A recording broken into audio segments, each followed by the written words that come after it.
But right now, give Liz a little bit of love as she gives us our reading and our invocation for this evening. Thank you. Hello, hello, hello. All right, our inspirational reading comes from the book of the month, Spiritual Liberation, Fulfilling Your Soul's Potential by Michael Bernard Beckwith. It's entitled Practice, Practice, Practice, and it can be found in chapter 6. That which transforms your life is what you practice. And what you practice constitutes your personal laws of life, not what you merely believe in, but what you practice. It's all well and good to read books, to attend seminars, lectures, and workshops and say, oh, that really resonates with me. It's now part of my life's philosophy. Your philosophy may give you a temporary state of euphoria. But if you want to be anchored in reality, it takes practice, practice, practice. We are not here to be euphoric, but to get free.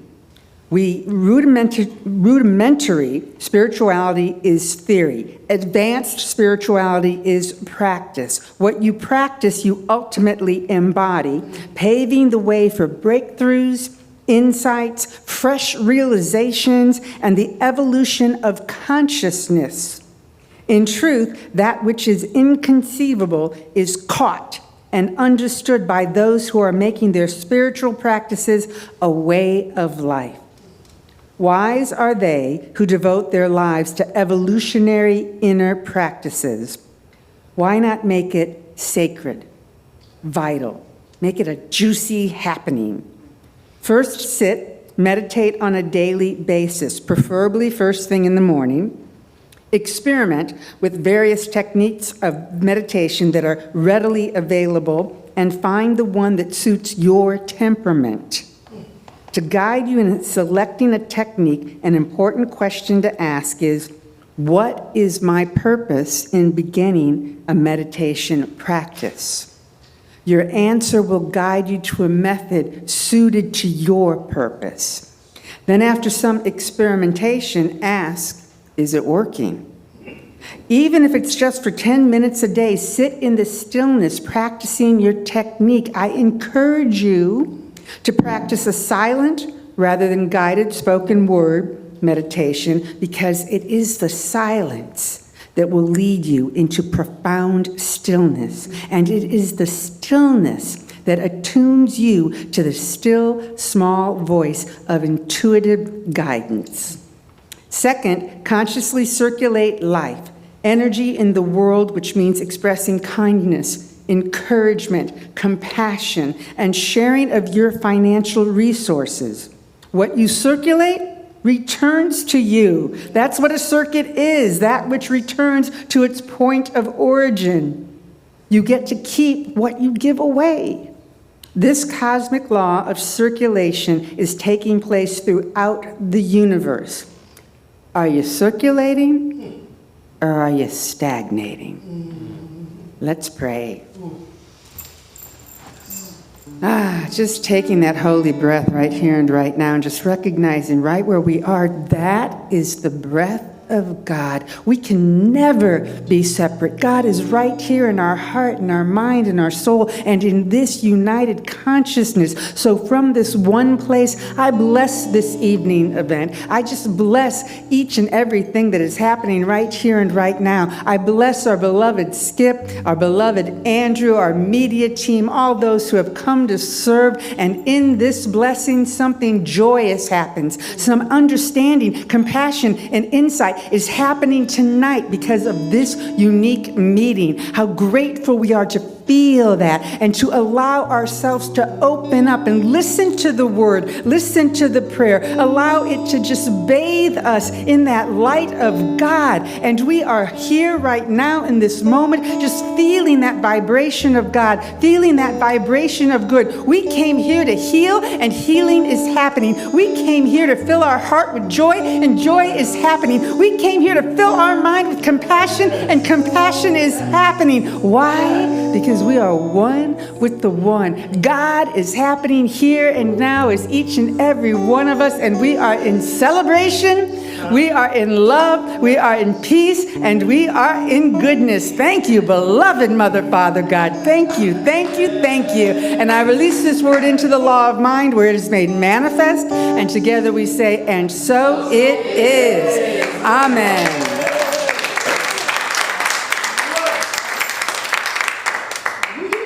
We're talking about divine freedom and spiritual liberation to find the way to live out proud.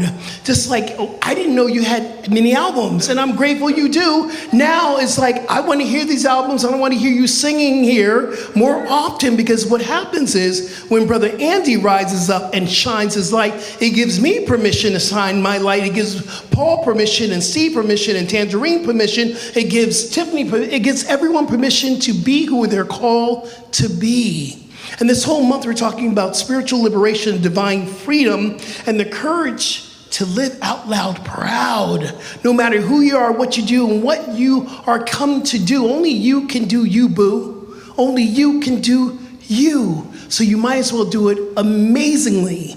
And in spiritual liberation, I believe that it's remembering that God gave you a purpose, and it's reminding yourself every day, what is my purpose? What is my purpose? You don't want to walk out of the door in your house and say, I don't know what my purpose is today. Let me tell you what your purpose is. Whatever gifts, talents that you have to shine, you're called to shine it bright here and now to change this planet. The 4 P's that I always work with, and I learned this from Michael Beckwith, my teacher. He says, the 4 P's, remember this before you leave out the door. You're going to work. You're here to create prosperity so that you can live your purpose, that you may help the people and the planet. That is your focus when you leave out your door. I also know that freedom from fear, doubt, and worry is spiritual liberation, is spiritual freedom. Most of us are walking in this haze of fear because we're watching way too much CNN or news, whatever. Turn the news off, y'all. Turn the news off, because I can guarantee you one thing: you watch the news and the next commercial you have is an antidepressant. Think about it. The news is changing us, and when we spend more time in the news than time that we're reading in Science of Mind, then we know a shift needs to happen. We are here to live an authentic life. We're here to live it full out. We're here to understand that we are the unique expression of spirit. I call this living your DNA. DNA is an acronym I use called Divine Natural Authenticity. What is your divine natural authenticity? What are you coming here to do? And there's a difference from what you do for making money versus your right livelihood. Your right livelihood is, well, we talk about your job first. Your job is what you do to go make money. But your right livelihood is what you are here to bring upon this planet. There's a story that I've heard from teachers like Sue Mortis says that there's a time that we're at the bus stop. And we're at the heavenly bus stop. We're all waiting to go down to heaven. And we're all standing there. And the conversation is, well, what are you going to do in heaven? What are you going to do in earth? What are you going to bring in earth? What are your talents? See, we come with this divine intelligence within us that's ready to explode here and now to share our gifts and our talents. So I got a question for you. What part of your life do you love? What part of your life is working? And I don't mean a conceited way. I mean, if you could look at your life and you can see a gift that was God-given. I know for a fact that Mary's voice is a God-given voice. I know that Susan's music is a God-given music. Tangerine, her acting and everything she does is God-given. What are you here to do? If you take the time to look at your life and see what you are good at and what you love to do, that is your purpose. Your right livelihood is, we always say this, if you could only do one thing for the rest of your life, what would that be? What would that be? Second question, what gifts are you hiding away? Some of us have a great book within us. Some of us have a script. Some of us have that song. Some of us have new ways of teaching children, kids. So we have so many gifts that's been really pushed down. You know, we have that one-day mentality. Look at the calendar, and I want you to circle one day on the calendar. Think about it. You can't. One day is not on the calendar. That one day is today. Let me ask you this question. What would life be like if you stopped asking for permission to be great? What would your life be like when you stop asking permission to be great? See, the universe says you don't have to have any permission to be great because you're already great because you're here. From the book that we're reading from, the book of the month, Spiritual Liberation, and you've heard me say before, I'm going to tell you, this is a book you need to have in your spiritual library. Who has this book, Spiritual Liberation? You got to get it. It's Michael Beckwith, Spiritual Liberation. He writes this. Spiritual liberation results from the discovering and expressing the intrinsic qualities of enlightened consciousness that we have had since the moment we came in existence. He also writes this. Simply put, all that is required to live up to our highest potential is already inside of us, waiting for our conscious activation. It's in you. There's a spark of divine intelligence that's ready to grow. It's in you, and it's saying, let me grow today. Let me grow today. So we can define spiritual liberation and freedom as freedom from fear. A lot of us are trapped in the chains of fear. We talked about that last week, breaking the chains of fear, doubt, and worry. Some of us are trapped into the limited beliefs that no one's going to like what I do. No one's going to like that story that I write. And in my own life, I want to share this with you. I am an artist. Some of y'all have come into my office. You see the art in my office. And I did a lot of art. I had art shows before the pandemic. I sold many pieces of art. It's out there. And something happened in the pandemic. I stopped doing art.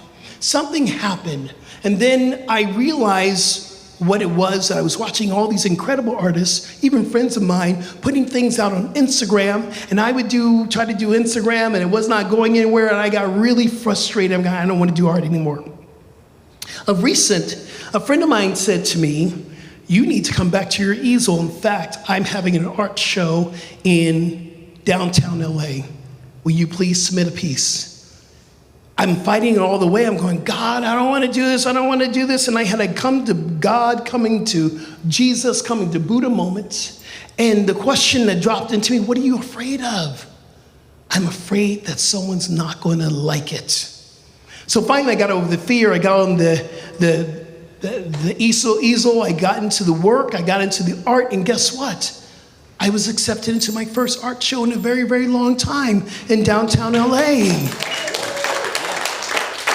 I'm so grateful. In fact, Doreen's like, you need to put that up in your office, and can we get that in here? I'm going, yeah, okay. But we are still being held back by fear, doubt, and worry. And another thing that we're being held back is trying to fit in. Trying to fit in. Let me ask you, how many times have you tried to play small for you to fit in? Why do we try to fit in? So that we are liked. I know something right now, and I'm watching my sister here in this beautiful tangerine hat that she wears all the time. She does not want to fit in because fitting in is I believe, is a form of blasphemy. You're not shining your gifts. Who wants to fit in? That is just boring. Even me as a New Thought minister, I tried to fit in. Coming into places where in Florida, I got to Florida, and a board member in Florida said to me, if Ernest Holmes didn't say it on the pulpit, it shouldn't be said out of you. So don't bring in anybody else. And I went, are you kidding me? But in my own subconscious, I carved in this story that I need to fit in because I'm in Florida in a predominantly white church. And I thought, oh my goodness, I need to make sure I say Ernest Holmes every time I go to the pulpit. And it was just not authentically me. And then I had this realization of how I was trying to fit into a place that I was not called to fit in. I was called to rise up. I believe that when you shine your gifts and you rise up, others will meet you right where you are. Do not try to fit in. So here's the thing. We don't need more copies. We don't need more people. We don't need another Ernest Holmes, another Michael Beckwith. We need another you. We need you to be who you are, your unique presence. That's what we're calling forth here. Fear is rooted in a space of, I'm not going to push forward. I'm not going to move forward because someone's not going to like me. Let me tell you this right now. There are no accidents. There are no accidents, there are no mistakes, there are no second-class citizens, there are no leftovers, there are no pushback, there are no throwaways. I wrote this down. Everyone carries a divine assignment within them. Will you answer your assignment today? That's what we're calling forth. I want you to think about these questions. What do I generally love about myself? This week, I want you to carry that question into your meditation. What do I love about myself? What are the gifts that God has placed within me to shine? Where am I called to rise up to share these gifts? Time is now. The time is now. So when we begin to fit in, this is a very, very important thing. When we try to fit in and we try to play small, we're wearing a mask. We're wearing a mask that's going to hold us back. You know, the mask starts off as a place of protection, and then it becomes enslavement. Because once you put on that mask, you're always forced to try to meet that mask and wear it again. So when you fit in, you're not being authentically yourself. I wrote here, the mask that once protected you eventually will imprison us. So you must find the freedom to do what? To speak your authentic voice. This is what I'm calling you to do today. Your divine fingerprint. And even if a twin has a twin, because a twin mostly have twins, they do not have the same. Well, you have twins. You have a twin dad. You know, twins, identical twins, their fingerprint is still unique. There's still elements of the twin that is unique. So we don't want to duplicate someone else's fingerprint. When we're authentically speaking our voice, we are giving a sacred frequency that we can only give. We are unique expressions of God, which I love that. No one can say what you're here to say but you. No one else can give the love but you. No one can serve the way you serve. No one can sing the way you sing. So why aren't you doing you? This teaching is called for unity, not uniformity. And sometimes we can forget that, especially in this world. You can look at social media right now, and don't spend too much time on social media. Let me tell you, that could trip you up as well. But I remember during the pandemic, and I was thinking about the social media thing, I remember watching a young 16-year-old girl cooking. And I remember watching her cook, and I'm like, oh, that's really cute, that's really cute. And then I started to scroll up or scroll down. I don't know what I was doing, scrolling up. And then I saw another 16-year-old, 17-year-old cooking her thing. I mean, that's cute. Then I scroll up, and there's the other 16-year-old cooking, doing her thing. I'm going, this is a lot of the same thing. This is not even a individualized thought. It is a copy of the last thing. See, here's what social media has taught us. You have a video that goes viral. And in our minds, especially if you're looking for that, because some of us aren't looking for that on social media, and some of us are, but we look at social media, those who have tapped social media, and I shouldn't be talking about this, my sister Tangerine should be talking about, because he knows more about this, but what happens is we try to copy the viral sensation. We try to repeat it over and over again, which is not a unique idea. It is not a unique idea. When we live out loud, we live in honesty, in truth. We live in the fullness of who we're meant to be. We live into this presence of greatness. Some of y'all know the flow that I teach, and I do a podcast on Saturday morning. And the flow I teach, flow is an acronym that stands for faith, love, openness, and willingness. Faith. Have faith that your vision is for you. You were called to do something great upon this planet. Have faith in God has created you in a unique way. You got to have faith in that. Have faith in you. Have faith in that you are created with a divine purpose. And again, what is your purpose? Why are you here? One thing that I love about Ricky Byers, he has one song that says, trust love. Trust love. And we were here to be a giver and receiver of love. But our purpose is steeped in our God presence. The 4 P's, I already talked about that. We got to have a prosperity so we can live our purpose, so we can change the planet and we can help the people. L's love. my friends, we must love ourselves enough to stop apologizing for how good we are. Sometimes we want to apologize because we don't want to shine too bright, because then, especially in your workspace, you don't want to be too bright. But that is where the brightness is being called forth. You must love yourself and stop apologizing for being great. Love yourself. Love yourself. And I'm not talking about the little self. I'm talking about the big self that's within you. The big self. Because the little self, little Skip, that's my ego. I call it little Skip. Little Skip can't do anything. Big Skip, that's God Skip in me, does everything.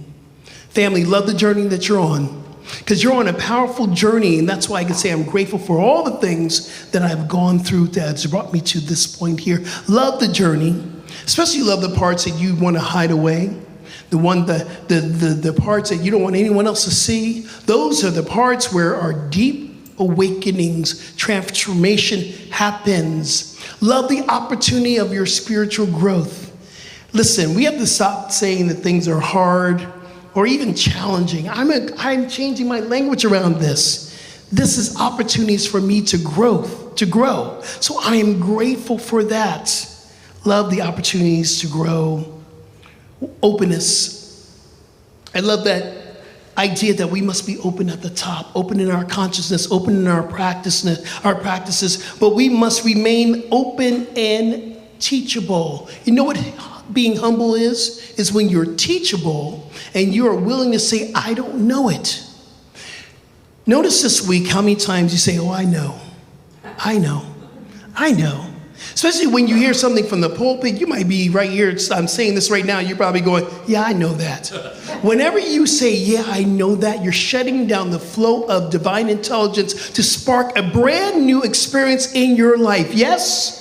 When we're willing to be open to hear God in a new, because some of us have been doing the same practices over and over again. And as Michael Beck was said in the right, does it work? Is it working? If your practice is not working, get a new practice, baby.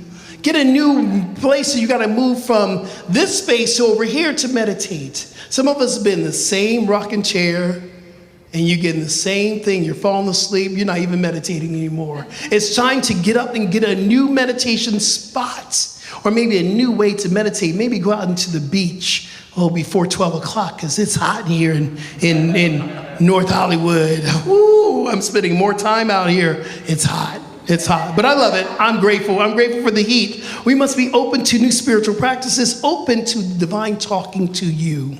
See, here's the story. We've been having more conversations, more talking to God than listening from God. We know what we want to, listen, here's the thing. We know how we want God to bless us. God, I need a blessing right now. I need this job. I need this work. I need this house. I need boo-boo. I need nay-nay. I need them in my life. And Spirit's saying, really? If you are willing, that's the W part, the willing to release your expectations, willing to release your attachments, willing to release all the things you've been holding on, how you think God wants to bless you, I got a God that's going to surprise you, that's going to show up in multiple ways. We say infinite possibilities, infinite. But some of us are still stuck in how we want God to bless us. Before we meditate, I want you to understand this. We are free already, but we're here to open up our minds. We're open up our consciousness to the freedom that we're here to experience. We have to face our fears, remember who we are, embrace our uniqueness, and express our authentic voice. Will you do that today? Yes? Now, we're going to take this into meditation to find out and let Spirit speak to you. What is your authentic voice? What is your unique expression? I invite you to bring your feet onto the floor on Zoom. I invite you to do the same thing if you can. And I want you to settle in. Go ahead and close your eyes, or bring your eyes down towards your heart, which brings an internal experience. And I want us just to be here in this space, knowing that here in this next 10 minutes of this this mindful experience that we are safe. We are anchored. And we are connected to our divine source. Divine family, invite us to all breathe together. Let's take a breath. And a deep sigh. Hear the release. We're releasing all attachments, all expectations. Take a deep breath in. Deep exhale, sigh. Family, we're releasing all the fear, the doubt, the worry. Take a breath. Exhale. And that breath represents us releasing comparison, releasing the fear of not being good enough, not being liked, releasing the people pleasing. And in this moment, in this meditation, we are free to be who we're called to be.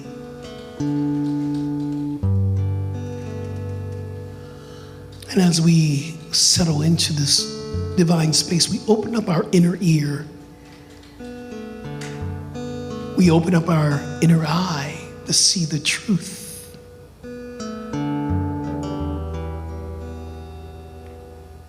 And we get to contemplate so that we may have a revelation of our gifts, our talents.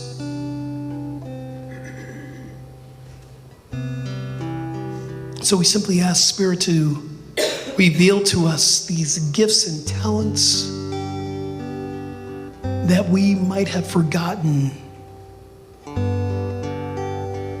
or maybe we have placed into a box within our minds, in our hearts, allowing these gifts to reappear to us.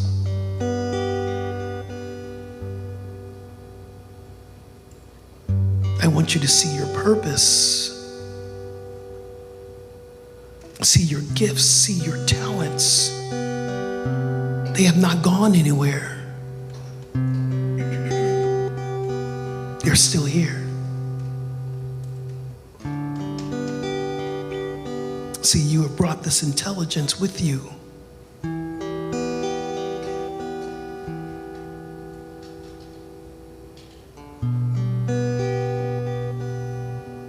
I want you to imagine your mind's eye, your consciousness, and see yourself participating in sharing your gifts.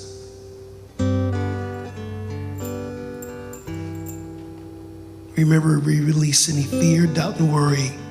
We release them. We're free. So now see yourself sharing your gifts.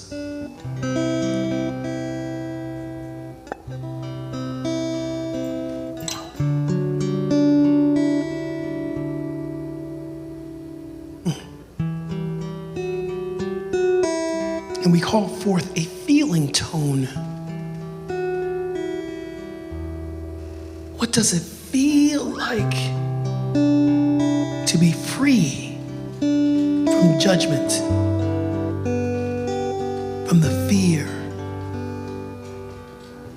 from the shame, all the things that hold us back to fully share your gifts? What does that feel like?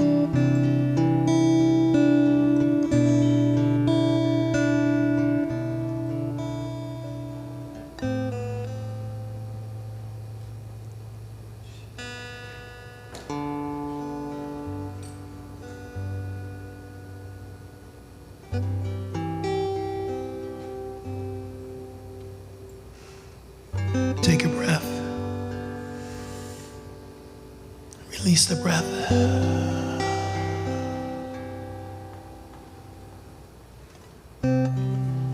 Now in your mind's eye, I want you to see the shift that's happening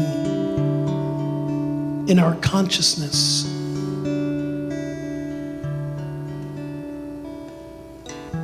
And have the knowing, the faith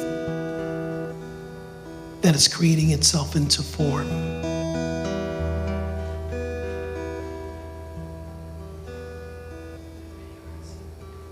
So I want you to envision endless amount of people receiving this gift now that is celebrating your light, that is being inspired, that they may have a full life. See it. It's happening now.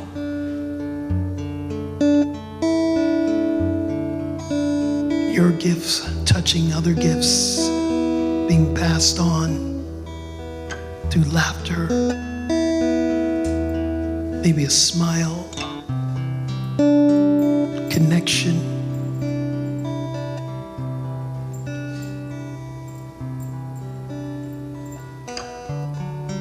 See lives being changed. See it, because it is happening.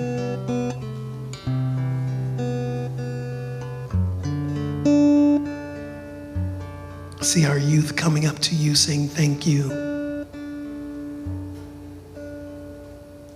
See our wisdom elders coming up to you saying thank you. See it in action.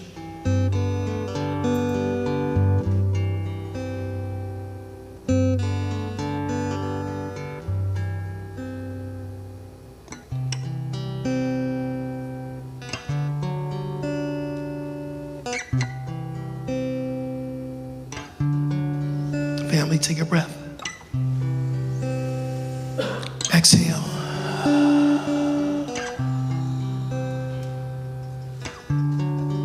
Just maintain this reverence.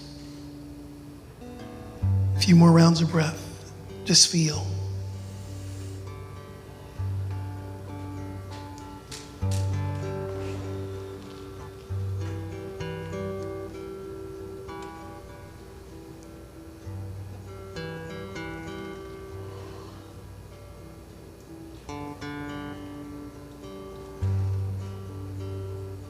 So we give thanks. We give thanks for this peaceful moment. We give thanks for the realization that we are on purpose, with the purpose, because we are the purpose. And through this realization, we bring forth these downloads that we may go out to serve. Oh, how grateful I am to realize that there's nothing here to get because we have everything already within us. There's nothing that we're here to get. And we are here to give. We're here to be of service to each other. And when we understand the true state of oneness, there's only one of us here. So when you serve the collective, you serve yourself.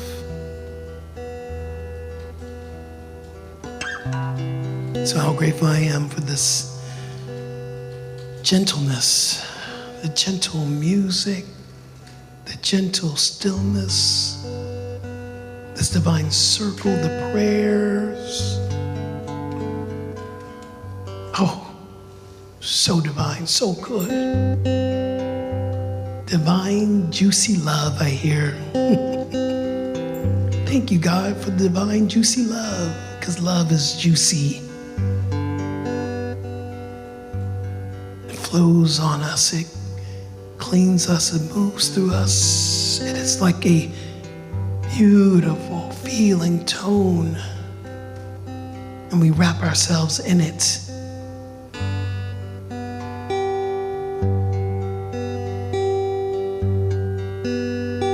So I am grateful for this practice, this gathering. And I'm grateful for our purpose. purpose, that we are willing. We are in the flow. Faith, love, openness, and willingness. We are here in the flow.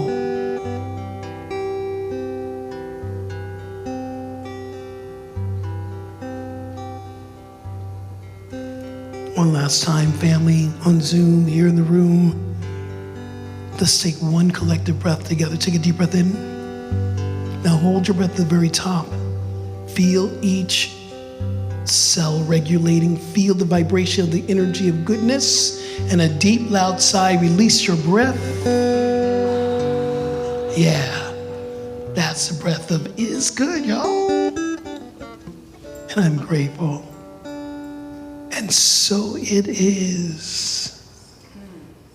If you're in alignment with this prayer and meditation, I invite you to say, and so it is.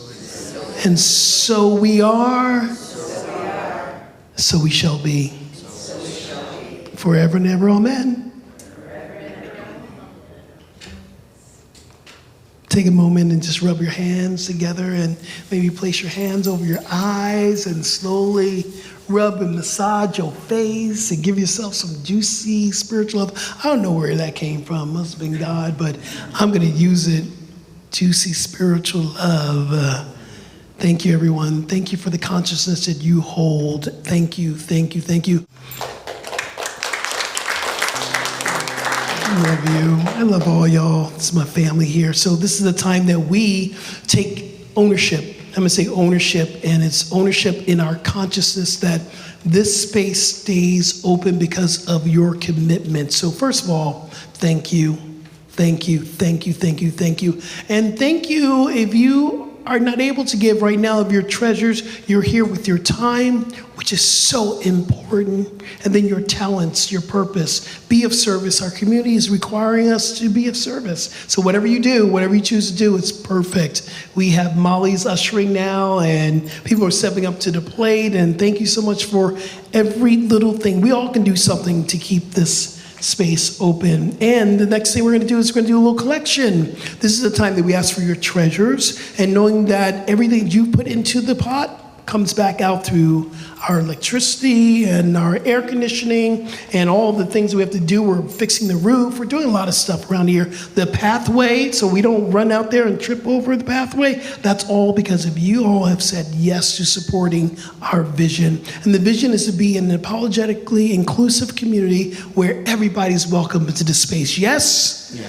There's ways to give. Behind me is a QR code, so don't miss your blessing at home. Use that QR code. We'll take you right to our website, nhcrs.org/give. There's a text to give number behind me as well. And knowing that all that comes through the door is helping us to continue to grow. We're a legacy church, y'all. You know that? 73 years. And we want to keep the legacy going for 173 years. But it starts right here, it continues right here, and it doesn't stop. It's moving forward. So right now, I want to just have a blessing. Can we do that? Let's close our eyes and bring our hands to our heart. This is where the gift really comes from.